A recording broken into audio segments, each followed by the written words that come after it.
نحمده ونستعينه ونستغفره ونؤمن به ونتوكل عليه ونعوذ بالله من شرور أنفسنا ومن سيئات أعمالنا من يهده الله فلا مضل له ومن يضلل فلا هادي له ونشهد أن لا إله إلا الله وحده لا شريك له ونشهد أن سيدنا مولانا محمدا عبده ورسوله صدق الله العظيم رب اشرح لي صدري ويسر لي أمري واحلل عقدة من لساني يفقهوا قولي.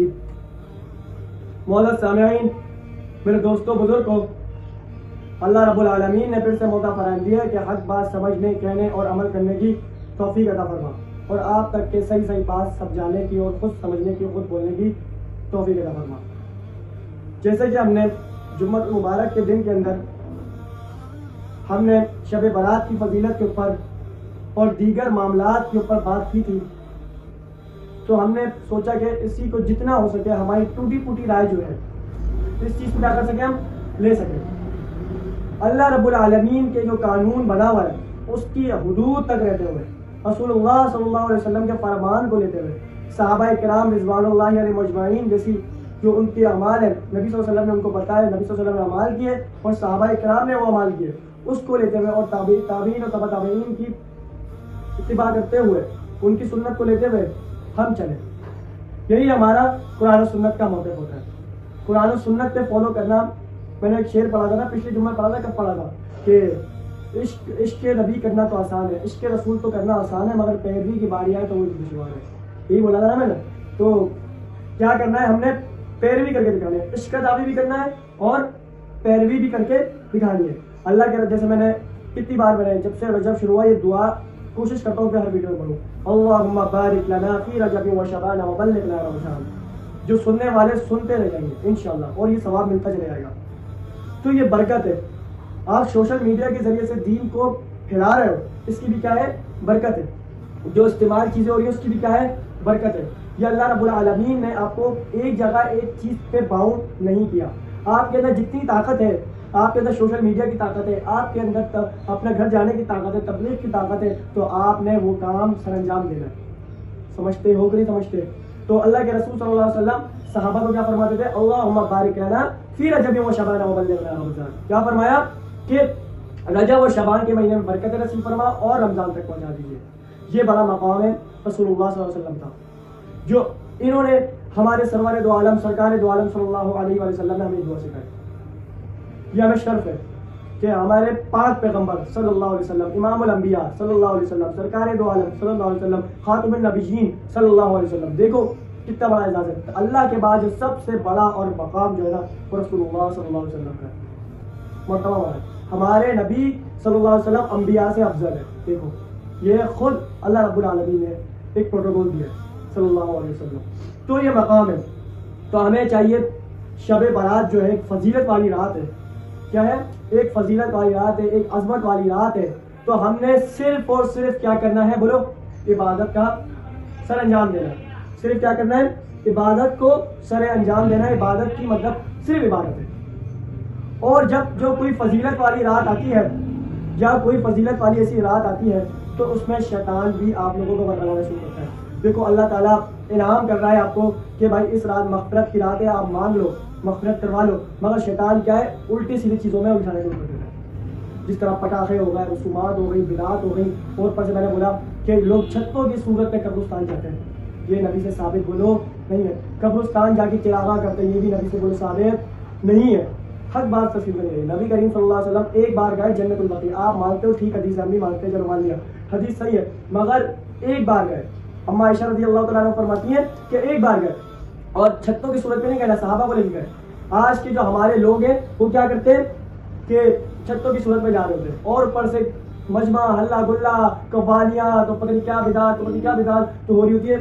یہ دین و اسلام حکم نہیں دیتا. اگر آپ نے سنت ادا کرنی ہے، ایک بار جاؤ کسی اندھیرے والے قبرستان میں جاؤ، رات کے 2 بجے 3 بجے آخری جو پہر چل رہا ہوتا ہے رات کو، اس ٹائم جاؤ، دعا مانگے، پتلیری سے واپسی آ جائے. میں نے لاسٹ بیان بھی کرتا.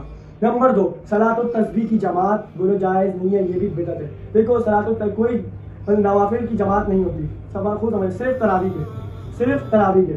کیونکہ وہ تو حضرت عمر رضی اللہ تعالیٰ عنہ سے ثابت ہے کہ علیکم بسنتی وسنت الخلفاء الراشدین المہدیین، میری سنت اور میرے خلفائے راشدین کی سنت ہوتا ہے بس، ادروائز کسی کی سنت نہیں. تو یہ مقصد ہے. تو جو کام نبی کرتے ہیں صلی اللہ علیہ وسلم 3 دن پڑھائی تراویح، تو اس کے بعد جا کے نبی کریم صلی اللہ علیہ وسلم نے اس چیز کو ترک کر دیا اور بولا کہ تم خدشہ یہ کہ تمہیں فرض نہ ہو جائے، تو یہ کہ نبی صلی اللہ علیہ وسلم نے ختم کر دی۔ جناب ابو بکر صدیق رضی اللہ تعالیٰ عنہ کا دور خلافت آتا ہے، کب یہ معاملہ جاری بولو نہیں ہوا، جب عمر بن الخطاب رضی اللہ تعالیٰ عنہ کا دور خلافت آتا ہے تو یہ جا کے تراویح دوبارہ اسٹارٹ ہوتی ہے۔ تو صحابہ پوچھتے ہیں یا امیر المؤمنین عمر بن الخطاب بتائیں کہ آپ یہ کیا کر رہے ہیں، آپ دوبارہ کیوں کیا؟ تو انہوں نے بڑا پیارا جواب دیا، کیونکہ رسول اللہ صلی اللہ علیہ وسلم کے دور میں، جو ان کے نبوت کے دور کے اندر صلی اللہ علیہ وسلم کہ تراویح کا مطلب کہ 3 دن نماز تراویح پڑھائی گئی، تو آپ صلی اللہ علیہ وسلم نے بولا کہ خدشہ یہ کہ تم پہ فرض نہ ہو جائے، تم پر یہ فرض نہ ہو جائے، اس وجہ سے اس چیز کو ترک کر دو۔ انہوں نے یہ تو نہ بولا تھا کہ چھوڑ دو بالکل بھی۔ اب حضرت عمر رضی اللہ تعالیٰ عنہ نے یہ فرمایا کہ بھائی اب یہ دیکھیں کہ اپنا کوئی نبی آنا، اب کوئی وحی نہیں آنی، اب مطلب ختم نبوت میں مہر لگ گئی، تو اس کا مطلب ہے ختم نبوت کی سب سے بڑی دلیل یہ بھی آ گئی کہ اب کوئی نہ وحی آئے گی، نہ شریعت آئے گی، نہ کچھ آئے گا۔ اسی شریعت کو لیتے ہوئے اور نبی صلی اللہ علیہ وسلم نے فرمایا علیکم علماء، فرمایا علیکم بسنتی وسنت الخلفاء الراشدین المہدیین المہدی، میری سنت اور میرے خلفائے راشدین کی سنت کو اپناؤ، تو میں جو کام کر رہا ہوں وہ بھی سنت ہے۔ دیکھو یہ حضرت عمر رضی اللہ تعالیٰ عنہ کی تراویح سنت ہے، حضرت عمر کی طرف سے نبی نے کام کیا وہ بھی سنت ہے، جو کام نبی کر دے وہ کام بدعت نہیں ہوتا، جو کام عمر کر دے وہ کام بدعت بولو نہیں ہوتا، تو یہ ثابت ہے تراویح۔ نمبر 3، آپ کا اللہ والا کرے، آپ علیہ الصلوۃ والسلام جس کی ہستی نے کتنا بڑا معیار رکھا۔ یہ جب ہمیں شب برات کی فضیلتیں بتائی تو ہم نے اور بھی مطلب کہ رسومات ڈالنا شروع کر دی، اور بھی فضول چیزیں ڈالنا شروع کر دی۔ اس سے گریز کرنا چاہیے، سمجھتے ہو کہ نہیں سمجھتے؟ اس سے کیا کرنا چاہیے؟ ہمیں گریز کرنا چاہیے۔ نمبر 2، جو محفل ہو رہی ہے اور اوپر سے مسجدوں میں جا کے محفلوں کا انتظامات ہو رہا ہے اور اوپر سے مطلب کہ وہ ہو رہا ہے، مطلب کہ اجتماعی عبادت ہو رہی ہے، یہ بھی بولے جائز نہیں ہے۔ انفرادی عبادت کریں، گھر پہ عبادت کریں۔ میں نے لاسٹ ٹائم یہ حدیث سنائی تھی کہ اللہ کے رسول صلی اللہ علیہ وسلم نے فرمایا کہ اپنے گھر کو قبرستان مت بناؤ۔ آج ہم نے الٹا نظام کر دیا اور گھر کو قبرستان بولو مت بناؤ، عبادت گاہ بناؤ۔ فرض کے بعد فرض نماز پڑھ لی، نماز فرض جب ادا کر لی بس ساری نماز آگے گھر میں لگا لی، یہ اصل سنت ہے نبی صلی اللہ علیہ وسلم۔ نمبر 2، ایک اور نبی صلی اللہ علیہ وسلم نے فرمایا قبرستان کو عبادت گاہ بولو مت بنانا، قبرستان کو عبادت گاہ مت بنانا۔ تو یہ آج ہم نے الٹا نظام کر دیا، قبرستان کو عبادت گاہ بنا دیا، گھر کو قبرستان بنا دیا۔ یہ سب سے بڑی غلط فہمی ہے، اس سے ہمیں کیا کرنا ہے؟ نکلنا ہے، اور اس سے ہمیں بالکل ہی ہٹنا ہے، یہ خلاف سنت کام نہیں کرنا۔ اور ہم نے جو پچھلی بار سنایا تھا، جو شرک کرتا ہے اس کی بھی اس رات کو مغفرت نہیں ہوتی، جو شرک کرتا ہے اس کی بھی رات کو مغفرت نہیں ہوتی، جو اللہ کے علاوہ کسی اور کو پکارتا ہے اس کی مغفرت نہیں ہے۔ نمبر 2، آپ کا اللہ والا کرے، جو شلوار ٹخنوں سے نیچے رکھے، جو مرد حضرات شلوار ٹخنوں سے نیچے رکھے اس کی بھی مغفرت جائز نہیں ہے، اور عورت بھی شلوار ٹخنوں سے اوپر رکھے تو یہ خوب، یہ بہت بڑا وہ ہے گناہ کبیرہ۔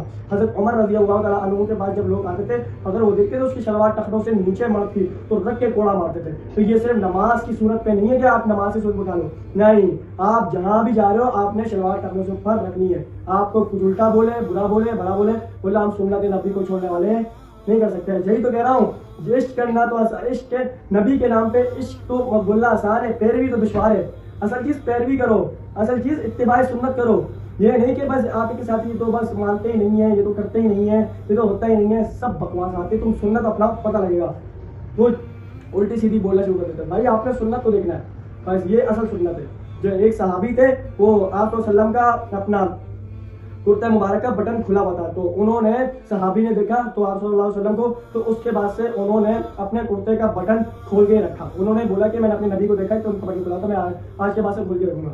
تو ایسا کرتے تھے صحابہ، تو ایسا بنو، صرف بولنے سے عشق نہیں ہوتا، صحیح ہے نا، کہ ہم نبی کے عاشق ہیں اور یہ ہیں وہ ہیں، بولنے سے نہیں، اتباع کرنے سے عشق ہوتا ہے، کبھی بھی بولنے سے عشق نہیں ہوتا۔ میں بھی دعویٰ کر دوں بھائی لا الہ الا اللہ محمد رسول اللہ، جب تک کہ اتباع نہیں کرو گے اس وقت تک کامیاب نہیں ہوگے۔ ابو لہب نے جشن تو بنایا، کیا چیز ہے؟ ابو لہب نے جشن تو بنایا، بہت وہ کیا، مگر سیرت نہیں اپنائی، ناکام ہو گیا۔ سیدنا بلال حبشی رضی اللہ تعالیٰ عنہ نے جشن نہیں بنایا، سیرت اپنائی، رضی اللہ عنہ ہو گیا۔ تو یہی مقام ہے، یہی مرتبہ ہے، یہی معیار ہے، یہی منصب ہے بھائی۔ اصل چیز دیکھنی ہے، یہ جو ہم لوگوں نے رسومات، بدعات، فضولیات چیزوں میں پڑھنا ہے، اس سے نکلنا ہے اور اللہ اس کے رسول صلی اللہ علیہ وسلم کی سنت کو تھامنا ہے تاکہ ہم لوگ کامیاب ہو سکے۔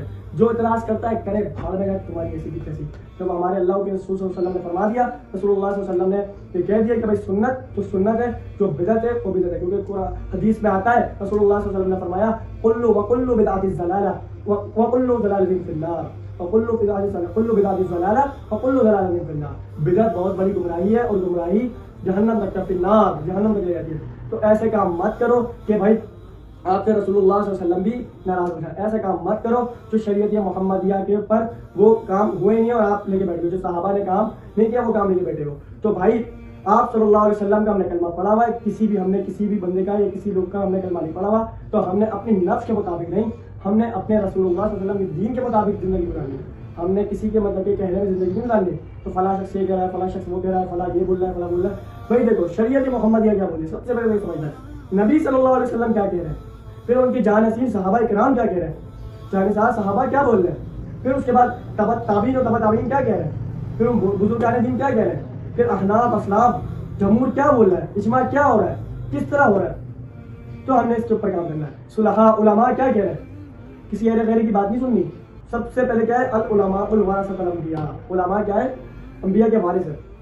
تو کیا کرنا ہے, صرف اور صرف اس رات کو بخشش ہے اور انشاءاللہ اہتمام کریں.